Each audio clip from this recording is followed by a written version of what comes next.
अखिलेश यादव नाम किनका है? खुशी यादव जी कहो। अखिलेश के नाम पर किसी की हिम्मत नहीं कि टीका टिप्पणी कर दे, चाहे योगी हो, चाहे मोदी हो और चाहे अमित शाह हो। अखिलेश यादव नाम किनका है? सबकर विश्वास अखिलेश जी।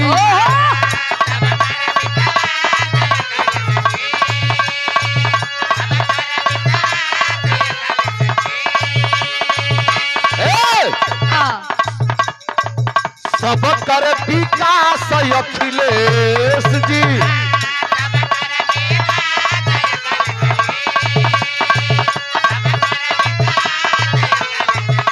भाई लोग, अखिलेश नाम जो उत्तर प्रदेश में आपने कर दिया, उसी का सिर्फ नाम बदलवा रहे हैं जोगी जी।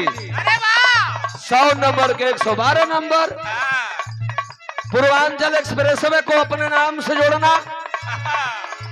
सबकर विश्वास अखिलेश जी।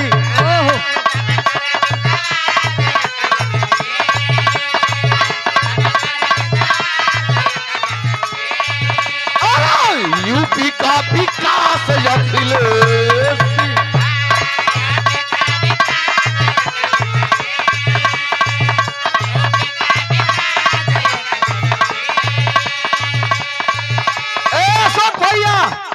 गाना जाए के बाद आए को बात बतावे के बाद, सबके बतावे के बाद हो।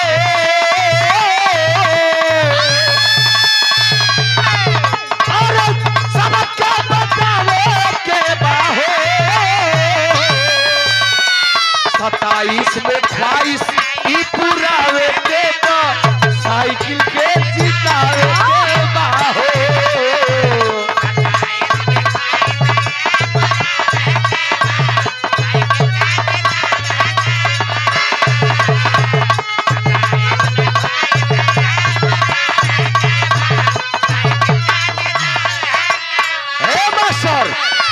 घरे घरे राज घरे घरे, 1 मिनट रुको, घरे घरे दुआरे दुआरे एजाज भाई जाए के बाद सबसे हाथ जोड़ के कहे के बाद, पीडीए का नारा है, जाकर के नारा लगाना है कि है गरीब लोगों, अगर ध्यान नहीं देंगे तो ये भाजपा वाले संविधान को खत्म करना चाहते हैं। यही से कहल गई सबके बतावे के बाहे, सबके बतावे के बाहे। 27 में 22 ई पुरावे के बाद, साइकिल पे जितावे के बाहे।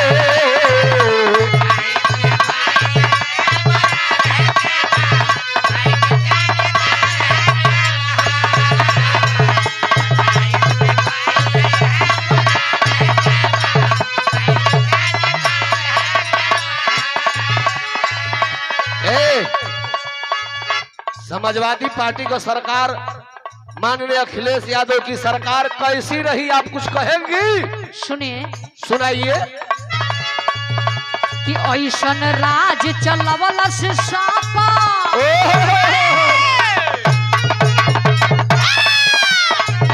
कि ऐसन राज चलवला से सापा, हो अब परिवेश ना होई। ऐसन राज चलवला से सापा,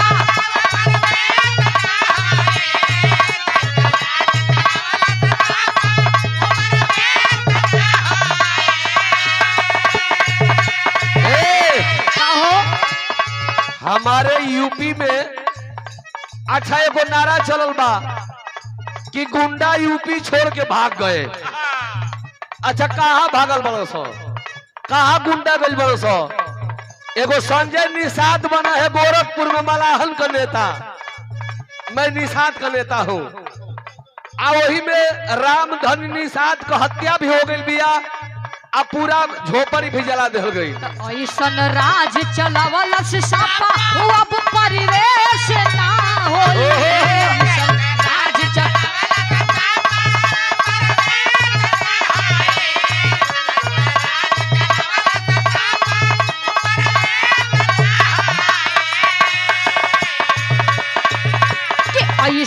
राज चलावलस सापा वो अब परिवेश ना अच्छा। होई नेता केहू के तना बने बाकी अखिलेश ना होई नेता केहू के तना बने बाकी अखिलेश ना होई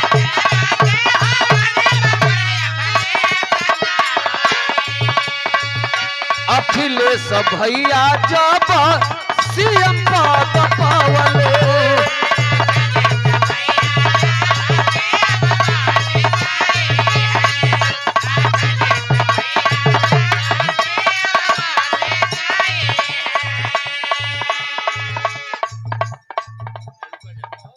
भैया जब सीएम पद पावले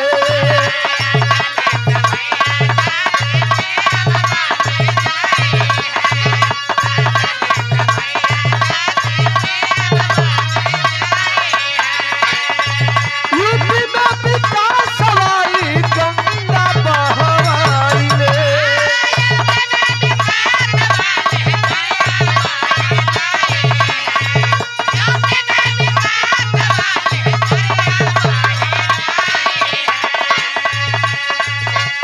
ऐसन राज चलावलस सापा वो अब